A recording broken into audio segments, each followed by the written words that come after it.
Welcome to From Caving In to Crushing It, the podcast for those who find themselves immersed in adversity and choose to write their story instead of having others write it for them. I'm Drew Duraney, and I'm your host. Oliver, good to see you. Hey, Drew, man. Thanks for having me. It's my pleasure. It's my pleasure. It's kind of amazing now with technology that you can be all the way in Germany and we can be just having a chat like this. I think that's kind of cool. You know, one of those silver linings of a weird time in our life. But first, I want to, many reasons why you're here, but I want to thank, I always like to thank the person who introduced us, and Anya Hulsman. Is that how you pronounce it? Yeah. That's not, I got the last name right. Anya, thank you for introducing Oliver to me. There's a reason why she did this, and I kind of know it now. And it's a beautiful thing. And, you know, I remember mentioning her that I have criteria on who I meet. First, I got to be a good human being. And then you fit that, and then you got to be something special. And so I really wanted you on because, you know, and we talked about this before I hit the record button, that, well, first of all, this show's all about how when we're born, we grow up being told life is linear. Yep. That if we do A plus B plus C plus D, E is going to happen. And it's not malicious that we were taught that, yet it's a myth that life is linear, because ultimately something in life, an external circumstance, gets in between those letters and kind of challenges us. And we have a decision to make. And some of us, I say there's three types of men. Some of us, like man number one, has all these blind spots that he doesn't know he has a decision that he can make. And he just goes through life the way it is. But men number 2 and 3 have a little higher level of self-awareness. And man number 2 recognizes the adversity he's going through, but thinks he's a victim. And that he blames everything else, and this is life the way it is, and I can't change it, and I'm going to live the way I'm living. Yet man number 3 is the man who comes on, who I have on the show, and you're man number 3. And man number 3 has a much higher level of self-awareness and more of a growth mindset. And when adversity hits, he looks at it and says, you know what? There's got to be a better way. This isn't a barrier. This is an opportunity for me to do something differently. And you've done that. So for myself and for the audience, reach back as far as you need to find that defining moment, whether it was that tap on the shoulder, the whisper in the ear, what I needed, the 2x4 upside the head, that got you to say, damn, Oliver, man, there's a better way to live. And you know what? This is an opportunity and I'm going to do something about it. Yeah. Share that with us. Wow. So yeah, I think I've been man number 1 for the majority of my life, actually. Life just happened to me. Yeah. I wasn't designing it. And I think there were probably a lot of moments, a lot of taps on my shoulder where I could have changed it. I just didn't see it or realize it. Yeah. And but to me, I don't really think that there was a really defining moment. I was just, there were many small ones, and which just kept adding up to a feeling of, is this it? And a feeling of there has to be more than this. And it's sort of, I was always, as a young guy, I was always very energetic, full of life, trying to, you know, just appreciating life. And that thing, you know, once you get in the system, and I wanted to be an entrepreneur, but I wasn't strong enough to push through everybody telling me you need to go to university. So I did that, and from then on, it just kind of, you go to your first job and it's just all about the money. And from year to year, I just kind of sucked the energy out of me. Yeah. And then, you know, I got married, kids happened. And so your plate gets fuller and fuller. And I just felt more fatigued, more lethargic, and just getting that energy sucked out of me. And I just, at a stage, I just felt like, well, this is how life is. It's just sort of, you have to push through it.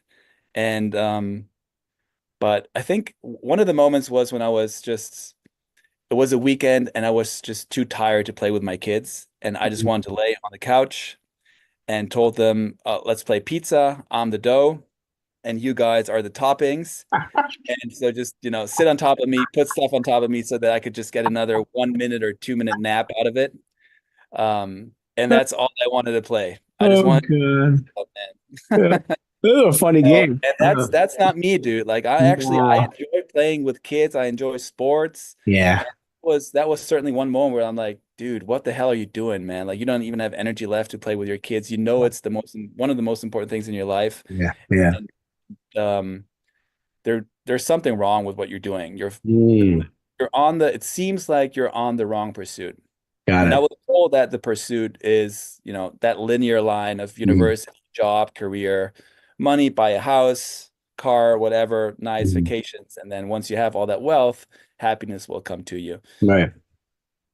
But that's these kind of moments is where I noticed that there's something off. And Mm, then I started reading a couple of books on personal growth. mm, I saw the documentary from Tony Robbins, mhm. I'm Not Your Guru. Yeah. This is sort of where my journey started and saying, Okay. wow, like there's actually a chance. There's a chance to, design your life, to create, to think about what's actually important to you Right. and follow, follow those dreams. And there's more. I remember one quote that because I was pretty successful in what I was doing. Mm. Tony Robbins was saying success without fulfillment is the ultimate failure. Oof. Oh, So yeah. that sort of stuck with me. It's like, yeah, man, I've been successful, but I'm not fulfilled at all. It's just the other way Mm. around. My relationship is going Right. downhill. My Yeah. health is going downhill. So it just sort of, yeah, it's an accumulation. And then I started getting into personal growth stuff and started building from there and started changing my life. Wow. So, if you can remember when you started getting into personal development, what aspect of your life did you start to work on first, or did you do them simultaneously? Whether it's spiritual, mental, physical, because there's so many aspects to our lives. Yeah. Yeah. So I actually, I signed up for a Tony Robbins event, and Okay. then we're talking about the pyramid of growth, I think, and it had Hmm. physical health, mental health, finances, Hmm. relationships, Hmm. parenting, productivity, and contribution.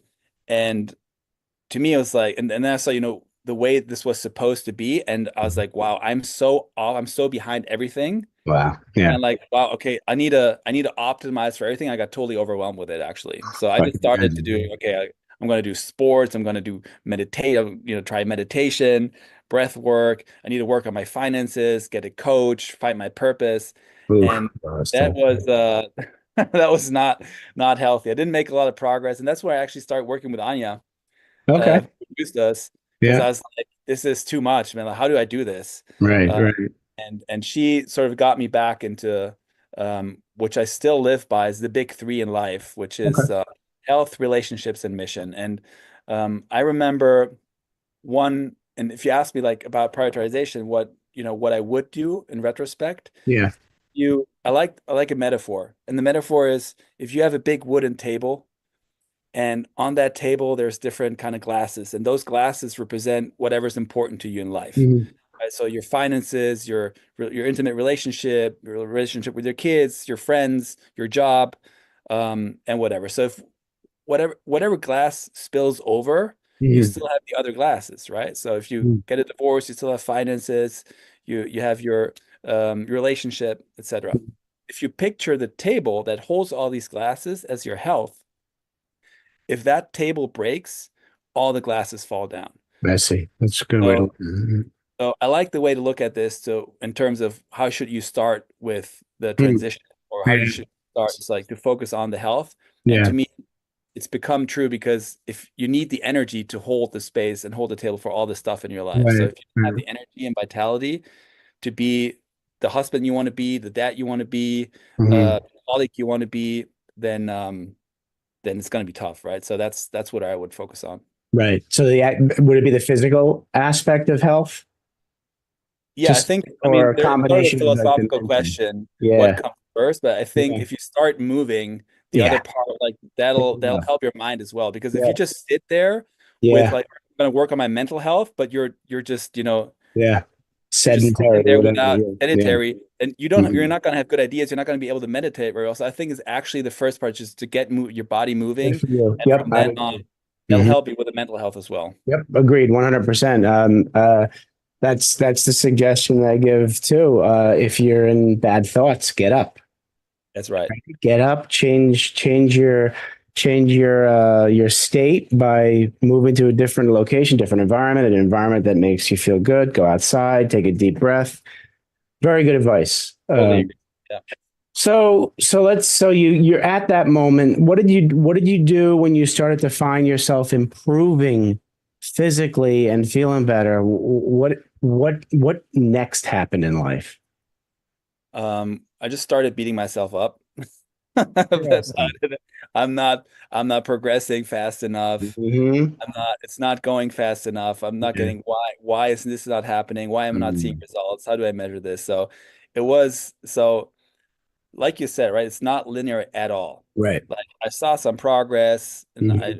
did some some just in health terms, but there's lots of setbacks. Just Mm. due to also lots of beliefs, limiting beliefs that I had.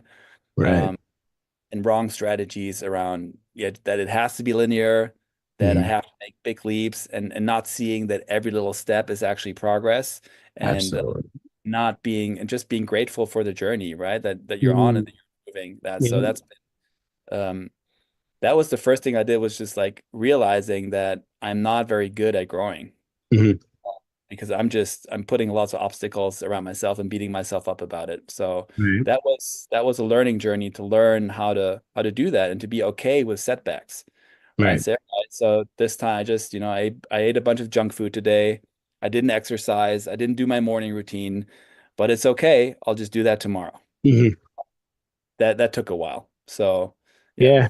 No, and that's a big step because we could easily perpetuate the bad behavior with the mindset of saying, "Oh shoot, I screwed up today. I'm done for the week." Yeah. And you I actually, let yeah. Go ahead. Go ahead. No, that was totally me. I let a bad minute become a bad hour, a bad Mm. hour, a bad day, and a bad Yeah. day, a bad week, and Right. sometimes even a month, right? And so Yeah. I've been just trying to get better at Yeah. letting maybe a bad minute just become a bad hour and not a Yeah. bad day. I But love I'm I love that. still a Yeah. work in progress, man. It is a work in progress, absolutely, and that's whether you're doing it for your mental health, for weight loss. It's like every we can change our life every 15 minutes, That's right. right? And so tell me some more of that of the growth because I know that recently you went on a trip and things happened, some unexpected events happened. Um, and if you didn't go through what you've gone through in the past, you probably wouldn't be handling what's going through now as well. Would that be a safe thing to say? Yeah, for sure. All For right. sure.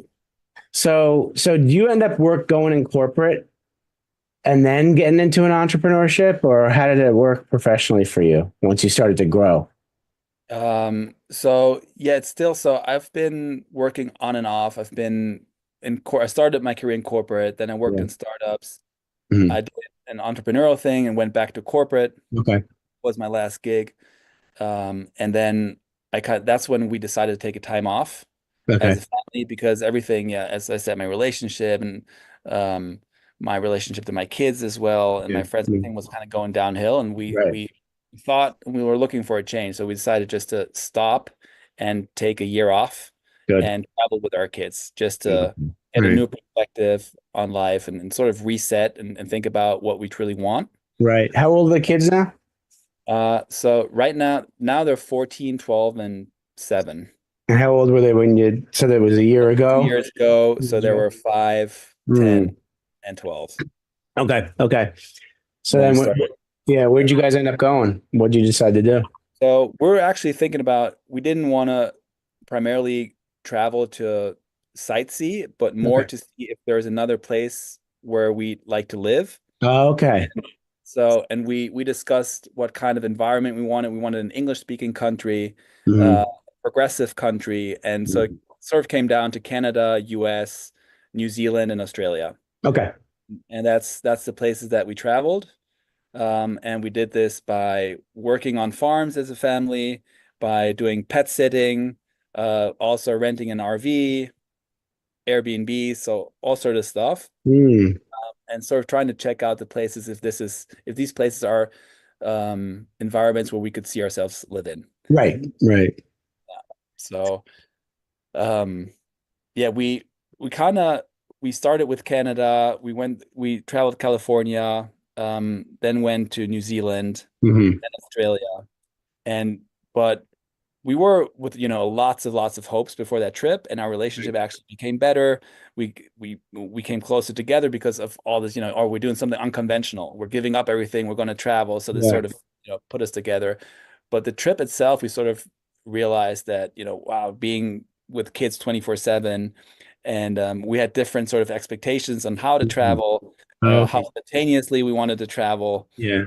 So it actually became, well, the first half a year was nice, which is this excitement of traveling, but it became a stress factor after a It while. did. Okay.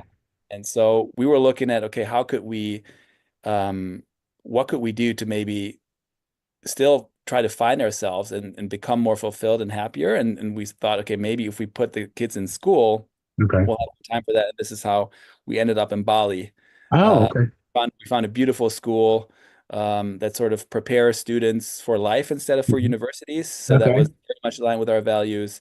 And we thought, wow, wouldn't it be amazing to be a year in Bali? The kids are in school and we would just have time for ourselves and fix our Yes. relationship and Yep. work on ourselves.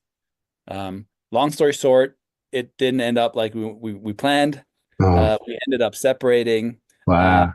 it's totally, which was, Bali just kind of brought out the truth that Yeah. Okay. it's Right. even under perfect circumstances, um, where it was just not meant to, we're just not meant to continue that path together. So, Understood. Yep. And sometimes that happens. You gave yourselves every opportunity to work on it. And I like how you said that in a beautiful environment, the truth, came out. And that's okay. That's yeah, okay. yeah, So where are exactly. you at now with all this? So yeah, so we're back in our hometown, Hamburg. We decided the priority would be a bit more stability for the three kids. Right. Uh, After 2 years of uncertainty and traveling and all that, we thought it'd be best for them to come back into an environment that they knew. Right. So yeah, we're in the transition phase right now. Back in Hamburg, trying to get settled and figuring out our separation in terms of finances and where the kids are going to live. Right. Uh, and I'm back in my old job. Okay. Um, we were living out of savings. I needed some income while I'm working because you were asking about entrepreneurship and corporate. Right. Right. During that trip, I found some amazing people that I want to work on some projects on, Okay. uh, and I'm doing that sort of as a side hustle Well, good uh, for you. while while I until they monetize. Hopefully someday Right. that I'll be able to leave the corporate job. Sure. Okay. Good for you. At least you got something going. And how are the kids taking it? So that's obviously something that we dreaded very much, telling them we didn't know how it's going to be, but we had a sad moment with them but was very caring. And I think we got the most important message across that it's not their fault and Right. that, that we still love them both and that we're going to be friends, that we decided to be friends instead of a fighting couple. Yeah. And I think we're doing a pretty good job in living that as well. It's definitely challenging, but I think they've taken it very well so far. I mean, you never know what else is coming, and we're Right. still going to have to move places and things might come up, but so far they've been taken pretty well. Yeah. All right. Good. Glad to hear that. Glad to hear that. Now, professionally, do you want to talk about any of the side hustles that you want to be moving into, or do you want to talk about the corporate, or do you not want to talk Oh about no, no, I don't whatever you want to want talk to about the talk about? corporate. Nothing. Forget the No, corporate. no, How about the my side passion. hustles? I mean, is it passion stuff? Yeah, for sure, man. Yeah. Like I've been um in Bali, I went to men's circle for Okay. the first time. I was always very skeptic of it. I don't know, Yeah. like what is this kind of stuff? Are we just gonna sit there and cry? Right. Um, but I got curious, and there's a bunch of guys who, met at the beach and did some physical exercise, Right. and we did like exercise that really pushed to your limits. Okay. And after that, you did some inner child work and some spiritual work, and it Yeah. was totally transformational for me to That's have this great. combination, share this experience with men that we're going to go on our physical limits and then be super vulnerable um, about our inner world. Yeah. Um, that was that was amazing. And in that moment, I knew I wanted to bring this kind of stuff to Germany. So this is something Right. I'm working on with these guys to do. Wonderful.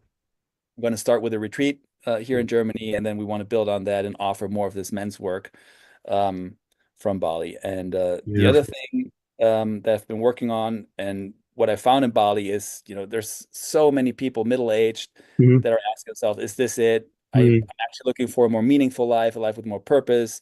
What is my purpose? Um, and I sat together with two guys, and we're like, hey, we want to be able to scale, to solve this problem on scale and develop Yeah. an app that Mhm. helps people find purpose and Yeah. also live the life according to that purpose. Right. And we're working on that with the help of artificial intelligence to make this accessible to everybody so that you don't have to pay, thousands of dollars on a coaching on finding your Yeah. purpose. Right. Actually, Right. technology that enables you. So these are two things I'm very passionate about. Good for you. Good for you. I'll tell you, purpose, I believe that's number one because that is your GPS. Like if you know, and I'm still looking to find my purpose. I believe it's to help men become better leaders of their life, Yeah. rather than a follower and just like that, following that linear path that people told you to follow. Yeah. How can we become leaders of our life earlier in our lives and create the path ourselves rather than follow someone Yeah. else's path? And so, if you were to say what your purpose is, what would you say your purpose is? So I like the definition of, I don't know if you know Simon Sinek. Yeah, the start with Y. Yeah. Yeah, start with why. And I read his book, and he keeps it very simple. And it's really just two sentences. He defines purpose as your unique value to others Mm-hmm. and the impact that you want to see in the world. So it's Mm, just two sentences. And to me, that sentence is to be in service of people who strive to become the best version of themselves, mm, in order for fulfillment to become the new normal. So well, that's my sentence. I've always cheered for people. It's something that's also for myself. It just touches me if people don't settle for who they are, but who actually want to tap into their full potential. And just to see okay. people tap into their full potential is something that's Yeah, deeply moving to me, and it's just something that I support with all my heart. And the beautiful. fulfillment part is that I just see that it's not the norm that people are fulfilled, right? The Right, norm, right. you ask 10 or 100 people, how fulfilled are you in life? It's, Mm-mm. feels like 90% at least will say, not really. It's okay, but it's not that they're fulfilled. So this is Yeah, something like that I'd like to see, that more people, and it doesn't require money, a lot of right. resources, right? We know Mhm. that. So Right. something that I like to see. Yeah, no, it's true. I mean, what you're doing is you're helping people narrow the gap between where they are and where they want to be. And too many of us wait until we're on our deathbed and have a laundry list of regrets. You Right. know, it's like the bucket list that never got shorter. you Yeah. know, Or uh, you're on the wrong pursuit, right? You're or just the wrong pursuing pursuit. success, Yeah, status, and you're yeah, forgetting about gratitude and hmm helping hmm others. And then you yeah. wake up, it's like I have everything I need, but I still don't feel fulfilled. Absolutely, absolutely. Yeah, no, it's true, and it's a challenge. You can't even really defining fulfillment is tough. It's a feeling. Yeah. It's a feeling, and then you got to try different things. So finding your purpose and then going in that direction when you start to feel fulfilled. Yeah, no, I'm still on that journey. I think we always are. I think it's more of a journey than it is a destination. Yeah, for sure. It always, yeah. And it's fluent. It's fluent for Yeah, sure. It yeah, depends on the stage of your life, but I totally agree with you. It's sort of your North Star, right? It's the yeah, foundation yeah, on which you can build your goals and who you want to become if you know sort of your unique gift and what your value is to other people. yeah, yeah. I call it our inner compass. Yeah. Yeah. Yeah. So, Oliver, the audience certainly has captured the essence of Oliver Herrmann. They're going to want to get in touch with you. So, gang, everybody listening and watching, go to Instagram. And I love this. His handle on Instagram is Oliver is growing. That's awesome. So, follow him on Instagram at Oliver is growing. And before we go, I have two questions for you, Oliver. The first question is, you have the opportunity to use your imagination. You're sitting down with 7 to 10-year-old Oliver, and you want to give him advice about life. What are you going to tell him? God, so many things I need to tell him. Oh, All right. boy. Top three. Um, First, you're good enough. I love it. Second, failure is your best teacher. And third, life is happening for you, not to you. Love that. Love all three of them, man. All right. So switch hats. You're now sitting down with young Oliver, the young businessman, young entrepreneur, and you want to give him advice about business. What are you going to tell him? Yeah. I think it's been super overused, but it's just so true. And I also want to keep it short. So to me, that would be just do it. Mhm. It's that simple. Just do it. And there is no there is no failure, right? Right. You can only win or you can learn from your mistakes. Yep. So just go out there, make mistakes, learn from them, I love and, it. and then just do it. Great advice. No, absolutely. Do it scared. Doesn't matter. Just do it. I love it. Well, Oliver, I have to thank you for a few things, being on the show, coming into my life, for knowing Anya and giving Anya a reason to introduce us. Keep doing what you're doing. I wish you all the best. Pray for you and your family that everything works out the way it needs to work out. Um, you're going to be doing some great things with what you're doing with helping people find their purpose. So keep it up, man. And I'm looking forward to hearing the time where, hey, Drew, I left my corporate. The side hustle's doing great. I'm looking forward to hearing that, man. That'd be awesome, man. Thanks for these kind words, and right back at you, my friend. I really appreciate you and what you do. Absolutely. Everybody take care of yourselves. Thanks so much for listening. If you enjoyed the episode, please subscribe and give us a review to help others find it. I'd like you to answer this question. Are you living the life you want to live, or are you living the life others want you to live? I'd like you to think about that for a second, because I strongly suggest you live the life you want to live. If you want to learn more about what I stand for and my services and how I'm able to help many men get out of their own way, please go to my website at www.profitcompassion.com. Feel free to also email me at drew@profitcompassion.com. I'd love to have a conversation with you. Take care of yourself and choose to write your own story instead of letting others write it for you.